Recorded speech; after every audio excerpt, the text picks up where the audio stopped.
Малку кратки бетонски кратки. Мостовите во делчевските села Тработивиште и Разловци се уште чекаат санација, откако пред речиси 4 месеци ги оштетија надојдените води на реките Желевица и Брегалница.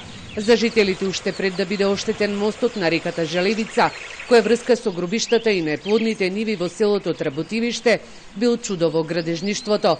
Мостот што со години го чекале општина Делчево го изградила пред последните локални избори, но без бетонски крила. Желевица што дојде во водата, одма го прекина, на средината остана како споменик. Да кажеме, како у Скопје споменичи сега, така тука он остана. Е сега од тај дошо тоа невреме, може би и па да го откинало, дојдеа од пијанечка, поправиат. Во моментов жителите на Тработивиште по овој мост поминуваат само пеш, а за да пристигнат до нивите или да ги закопат починатите на селските гробишта, мора со трактор да ја поминуваат реката. Жителите на Тработивиште, но и на Разловци стравуваат за својата безбедност, кога поминуваат и по мостот на реката Брегалница, кој официјално е забранет за сообраќај. Овој мост кој е оштетен од февруарските поплави е единствената врска на околу 400 жители на Разловци со околните села и градот Делчево. И покрај тоа што е ризично по него да има сообраќај, сепак секојдневно поминуваат натоварени трактори и камиони со дрва.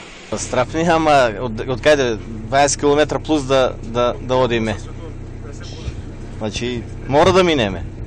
Треба да се реши проблемот. Тоа е, што друго. Страф е за камиони што носат дрва?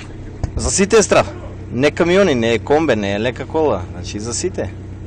А за камионите, веројатно, по-страшно е, да. За пешки не е ризичен, ама за теретни возил, за тоа е ризично. Не знаеш како што Брегалница, исто у секој момент може да наиде, може да попуштат стубите поише и да стане до некои незгодни ситуации. Па пукнае това мосто на страдата, минат това камиони, ја не знам. И това скани минат по 60 кубика дрва што кара. Од општина Делчево, под чија надлежност е мостот на реката Желевица, вела дека се планира негова реконструкција, но кога ќе се случи тоа ќе зависи од финансиите. Од јавното предпријатие Македонија Пат, кои се надлежни за мостот на Брегалница, вела дека во тек е изработка на проектна документација, пошто ќе се види колку ќе чини неговата санација. Во Источна Македонија 5 поголеми мостови и повеќе помали премини чекаат реконструкција. Надлежните велат дека желба имаат, но засега не и пари за нивна санација.